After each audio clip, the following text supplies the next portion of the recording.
The 96 babies are turning 30. 30, bro. Wow. How does 30 or turning 30 feel for you physically compared to 25? If you could go back and look at the 20-year-old version of yourself, what's one advice you would tell yourself?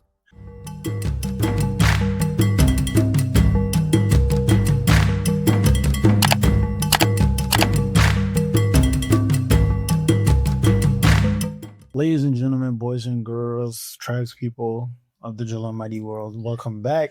Yes, sir. To season 7. Season 7. Season 7. 7 years? 8 years? Was it 7 years? 7 years. Bro, what? That is insane. That is insane. I can't believe this. That's crazy. Our tribespeople, welcome back. I'm your co-host, DJ Anzo. I'm here with my boy, my best friend, unlike Uncle E. Come on. I'm a millionaire. Come on. How we doing, bro? Can't complain. Can't complain. Every day's a blessing. Every day's a blessing and we thank God. Yes, sir. It's been a lot that's happened. Without wasting too much time, let's dive straight into it. Yeah. Because I'm sure some people have questions. So Where these guys been? where the hell have you been? But I think we wanted to start off the season this year with a new era, right? I think I'm the last millennial because 96 is the cutoff. You are the cutoff. Yeah. Barely made the cut. Barely made the cut. You should be making TikTok dances 1 more year later. But yeah, so this is 96. That's turning 30 this The year. 96 babies are turning 30. 30, bro. Wow. And so our ages, we're now officially Unk, right? We're now in the decade of the threes. But I feel like we need to talk about Yeah. defining the new decade, right? Yep. What does that mean to you? What do you see for this new decade? And what's been, some of your takeaways from your 20s? So, Well, before we even get started, yeah. how does 30 or turning 30 feel for you physically compared to 25? Significantly different. 25, I could roll out of bed and just spring up and just go. Turning 30, once I do turn 30, I feel like, I think the real shift is 28. 28? Yeah. 28, because that's when I woke up one day and something wasn't, it wasn't making sense anymore. So I think 28 was definitely a shift, but Interesting. 30, yeah, I don't know what to make of it. Well, we will see. I guess we'll see. Yes. Definitely have intentions. Mm-hmm. Which I wanted to get into. Mm-hmm. Yeah, how was that experience for you? 25 and 25 compared to 30? Yeah. Well, like I said, I'm a little ahead of the game with you. I'm 31 now. Mm. So, but if I wanted to say 25 compared to 30, yeah, I just think it's our body's ability to recover. If you're talking about physically, Recovery. 25, I can play football back to back days, still go to work, manage to get lifts in gym, might go out for happy hour, do all of those things. Yeah. Now, I need a foam roller with me at all times. That's critical. Ice packs are a real thing now. I have every year my fridge is just becoming full of ice packs.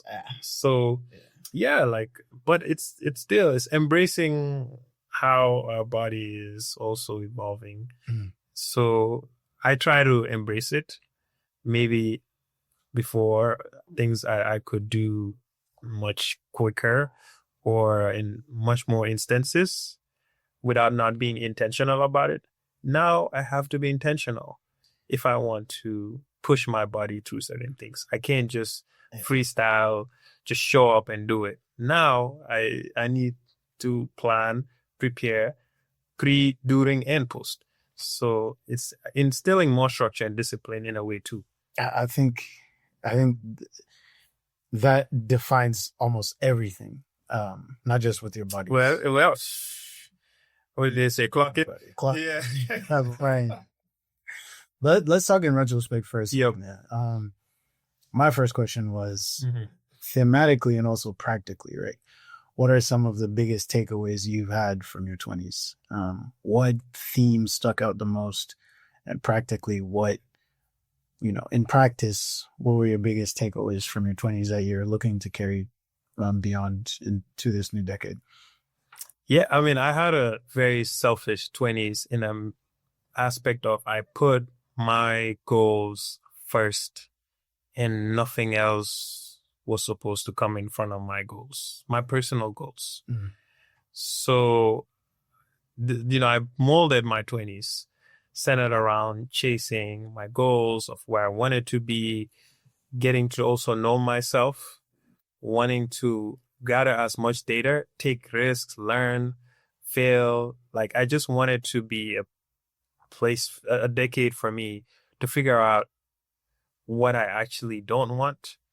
And then once you know what you don't want, then maybe this decade with that experience and knowledge, I can then mold what I actually want my life to be. Yep.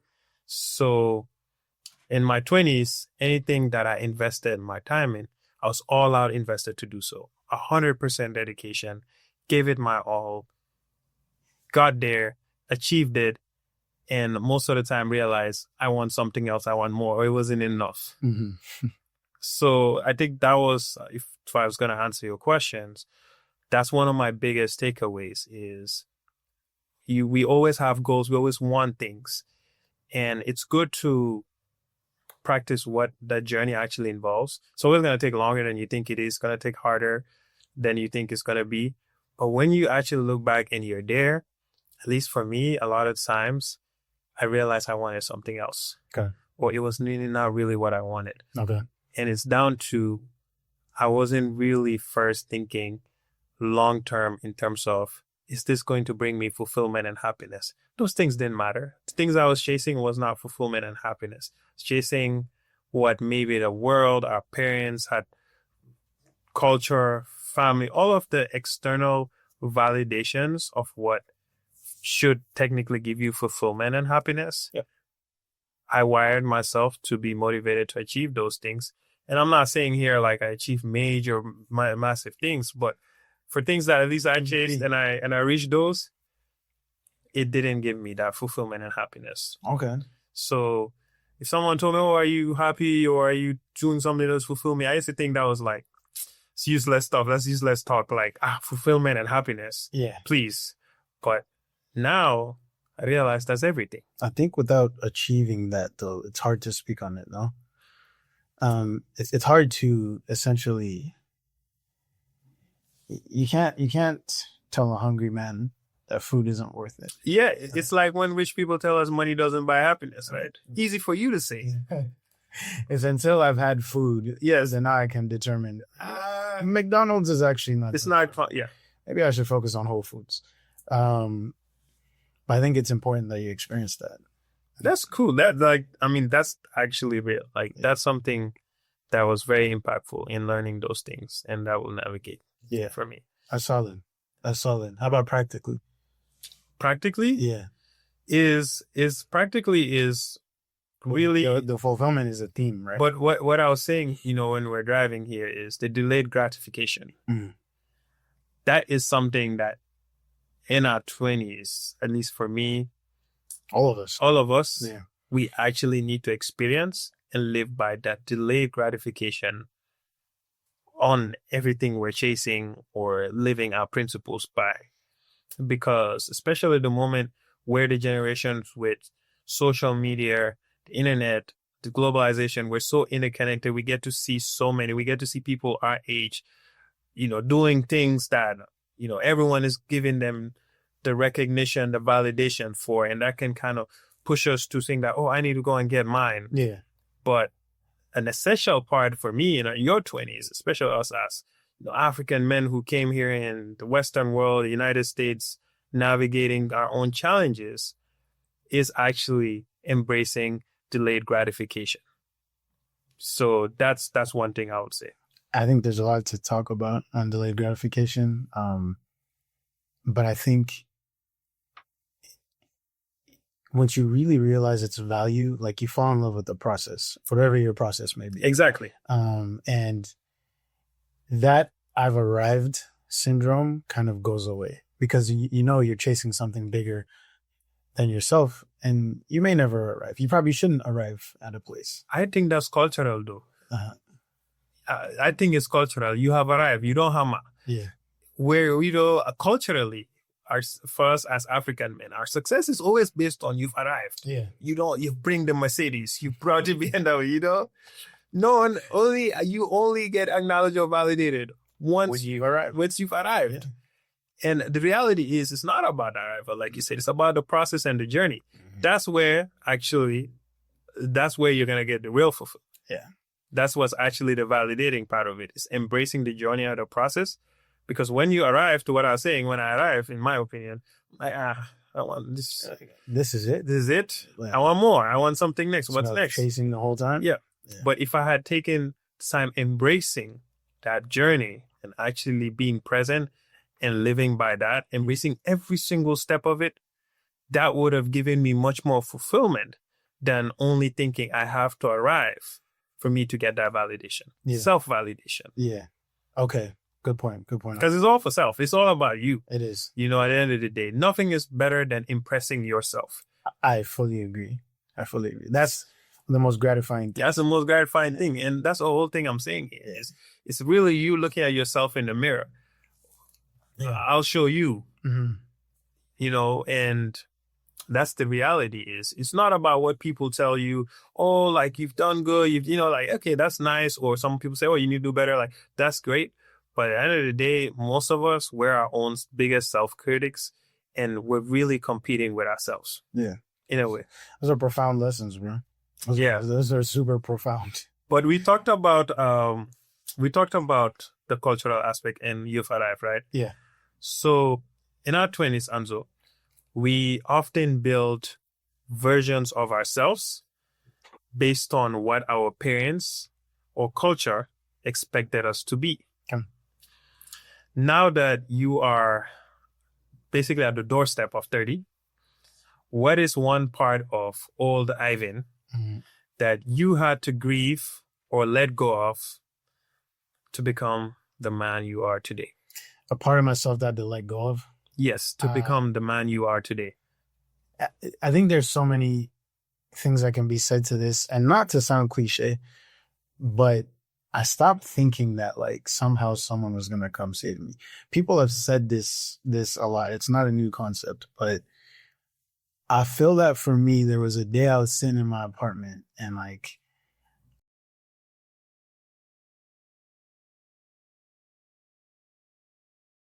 I was sad about something and I wanted to cry, but the tears wouldn't fall like that.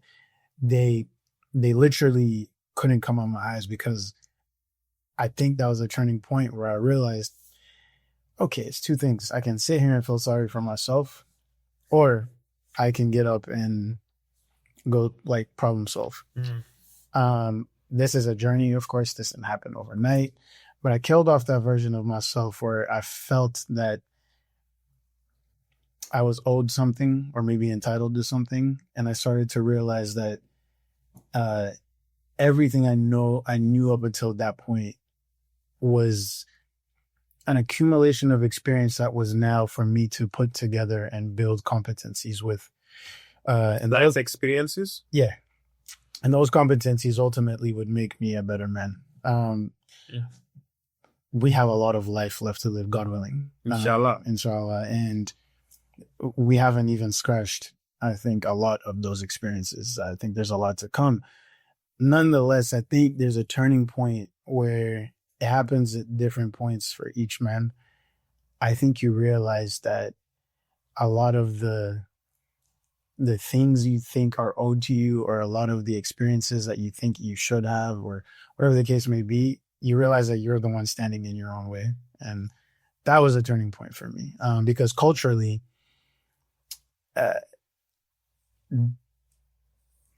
I've been unlearning a lot of cultural things, a lot of traditions, so to speak. I see. exposure will do that to you. Yep. And it's not speaking from a point of like, I'm holier than thou, but I think there's a lot that being here has exposed me to. Especially just, we spend a lot of time by ourselves. Yep. And you reach a point where you realize, man, it's me against me. And you can relate that to so many things. A lot of people with their gym journey, once they start going on that, that first time you put up 225 on the bench, you're like, oh man, like I did it, you know? I've arrived. But it's really, I think that's when the bug bites you. Yeah. And then you really start appreciating that journey. So yeah, it's like you get up and go to the gym. You put up the shots by yourself. Right. Yeah. Does that answer you? No, yeah, I think that, and the only follow-up I'd have to that is, if you could go back and look at the 20-year-old version of yourself, what's one advice you would tell yourself? Do everything. Don't hold back. I think the way you were selfish, so to speak, with your 20s and how you spoke about selfishly trying everything, being selfish at the time, I think I would have done more than that. I was a little too liberal with some people, and they ultimately wasted my time. And again, hindsight is 20/20, but try everything. I think I would have attempted more things and done so without the fear of embarrassment, the fear of course you have to be smart, but the fear of like ramifications of sorts. Is it a fear of failure? Fear of failure. Thank you. I would have failed a lot more. I see. Fear of failure. I would have failed a lot more. Like 20-year-old me, I would have gotten rid of the idea that failure is not an option. Yeah. What a toxic statement, right? Yeah. Failure is not an option. It's very toxic. Because now I'd be like, yo, fail fast, fail often. Yes. Fail smart. Because I think psychologically, if you're raised a gifted child, there comes a time where you slow down, or you feel like you're slowing down because you got everything back then. And now the world is catching up with you. And you're suddenly feeling like, wait, failure really isn't an option. You forget that is the only option. That's the only option. You have to fail fast. So that's what 20-year-old me would have done. I would have failed a lot more. And people, fail is not the literal sense of fail, but it's attempt. It's attempt things, you know, and fall on. It's like riding a bike. You fall, you get back up, you keep going. I would have failed a lot more. Well, as a 10-year-old. You know, it's crazy because I met you when you were 20. 2016. I was 20 years old. Yes, Yeah. summer 2016. Yeah. You know, the whole memes and everyone's been having a lot of 2016 nostalgia. Yeah. So how much has the world changed from when we were in 2016? You were 20, I was 21 in that summer to now where we're at in 2026. Like for you, if you would look back, like so much has changed. What would you at least recall as the biggest changes that you've experienced in this decade? I mean, my life, I can say, has changed a lot exponentially. Obviously, I was broke as a 20-year-old. Now it's like college student back then, you know. You should have seen Anzo, guys. You should have seen Anzo. Skin and bone. Yeah. You were lean. Let's just say let's call it lean. Yeah. How we filled out. But how has my life changed? Or what has life changed like? Yes. Bro, I think we live in it's significantly different. 2016 was, I think, the start of a big cultural shift where like certain Americans were they came into their, what should I call it? They came into their real. They came out of the shadows. Because we know what happened in November 2016. Right. And that's a particularly. The Obama correction. The great Obama correction. It's a particularly interesting shift that happened then. And then we were already in the information age, but now we're drowning in like information and short form content and just now AI, like the rise of AI. Man, we can get into that one, but pandemic happened in between, right? That was like a ultimate reset. Right. for like a spring into like what is actually going on. Right. Wale said it best. He said everything's a lot right now, bro. Everything is really a lot. It's too much. It really is a lot. And it felt like 2016 hockey sticked as far as like just the pace of life. Yep. 2017, 18, 19 just started hockey sticking. Pandemic corrected a little bit, and then we went right back into the hockey stick at a much faster pace. Yeah. And now I feel like I'm being intentional about slowing that down. I'm taking my time back and reclaiming my time, like they would say in Congress. But yeah, a lot. How would you say that changed for you? Yeah, same here. 2016, that time, like similar to you, just finishing. I'm about to graduate college. Finishing out my college degree, full of optimism. Mm-hmm. And this is before the Great Correction of Obama. Being a college student during those Obama years, there was so much hope, no pun intended, for what life you can build and achieve here in America with, a Black president. We saw DEI in full effect to show that in places that typically didn't welcome your talents as a Black/African man, you will now have those opportunities.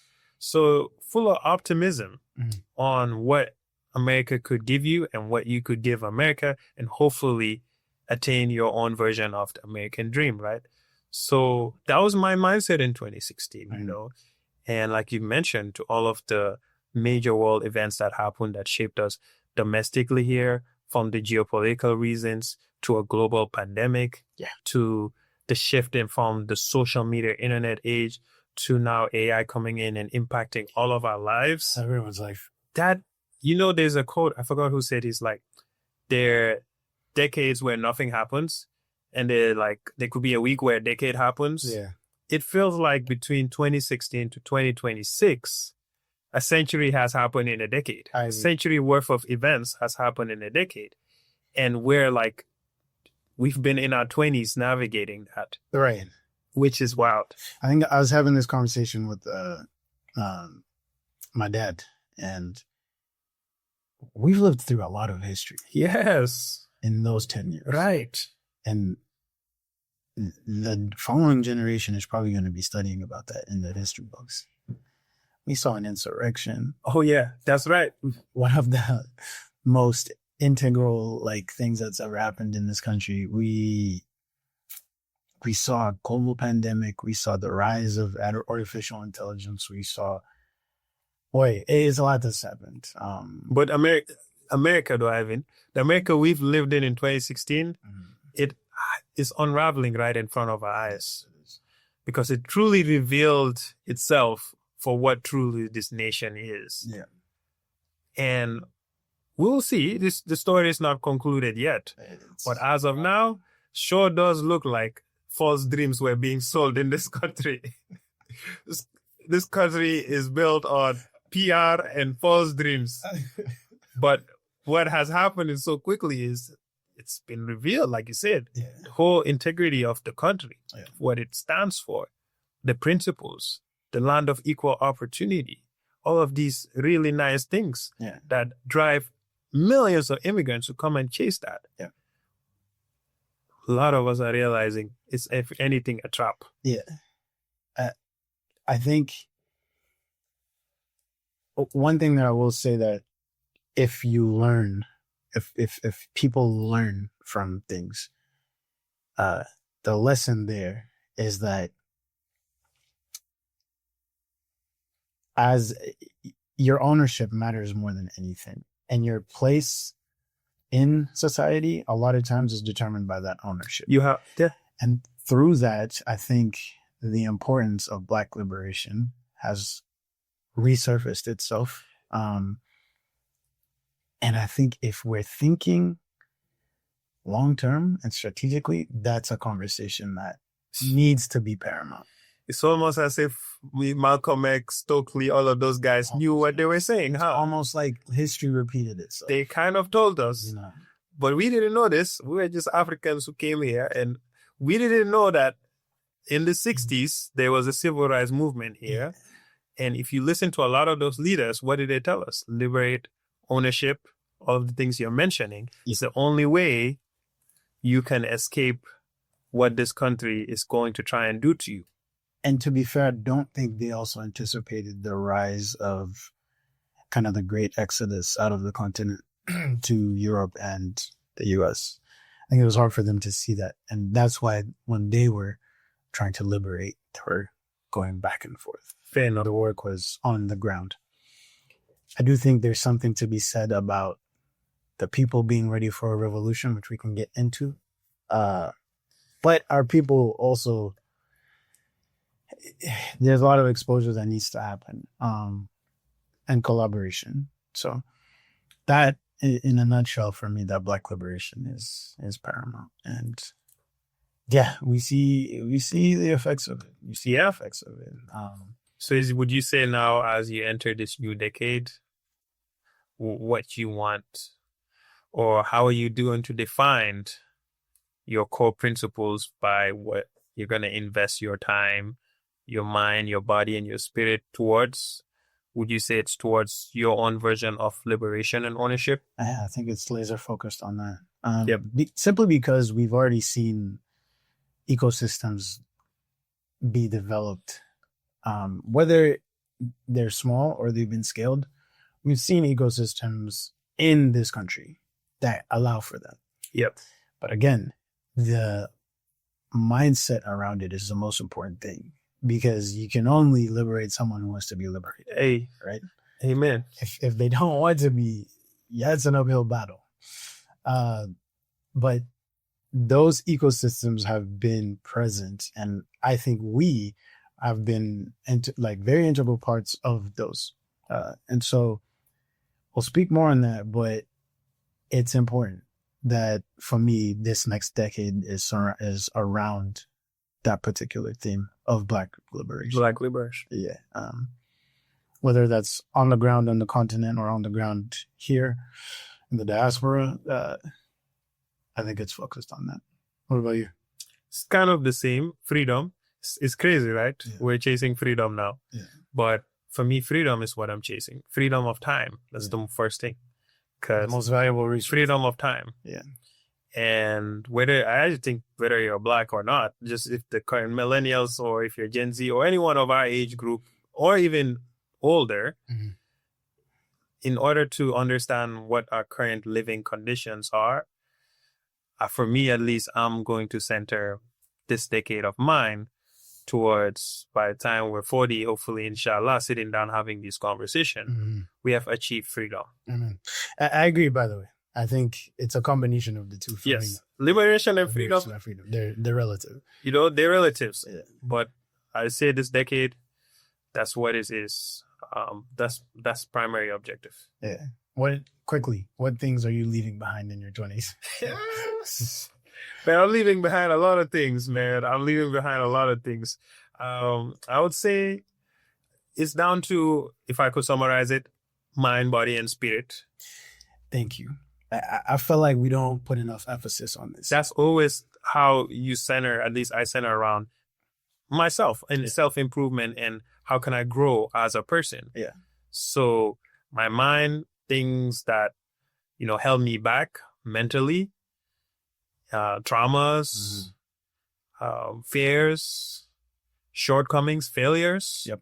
Learn from those, become a better person, and improve. Okay. Body, we just talked about it here. Being 25, being 30 now, it ain't the same. Yeah. So how you take care of your body has to improve based on lessons learned in your 20s and thinking about longevity. Mm. And then the spirit, which we'll have many to talk about, is also unlearning, detoxing what for me was not giving me any spiritual connection. Yep. To now finding a new way of really being in tune with my spirituality. I don't know how. That's going to be the toughest one. Yeah. It typically is, because that's the most complex one. Yes. Clues bombs for that one, bro. I think we need to sign off on that. Yes, sir. Because I can't even follow that one up. Come on. My mouth, man. Come on. You're running away. You're running away, guys. No, I generally align with that. Yes. And leaving behind, I think, is okay. In a simple way, in a simple sense, I'm saying no to a lot of things. I'm leaving behind being a yes man to things that don't benefit me. In addition to everything that you just said, and leaving behind not thinking big picture or not big enough. Like, you can achieve your dreams, man. Like, that's bottom line. So, Well, Anzo, I will hold you on to that. hold on. I'll hold you on to that as well. All right. Fine. Gotcha. But yeah, thank you all for attending or watching, tuning into episode 1. This has been defining our new next decade, which will continue this conversation. It looks different. It starts with the 3 now. You suddenly can't be messing around. But, come on. Thank you all for tuning in. Again, please don't forget to subscribe, comment, like, engage in the comments, and also follow us on Substack. We're going to be having some more things for you on there. Email list will come soon. Yeah.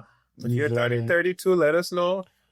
Yeah, let us know what. If you have some tips for us, let us know how to get past it. Yeah. You know? But big decade coming up, God willing. And yeah, we're going to sign up for episode 1. Thank you for tuning in. This has been the Joel and Me's the Muddy podcast. Peace.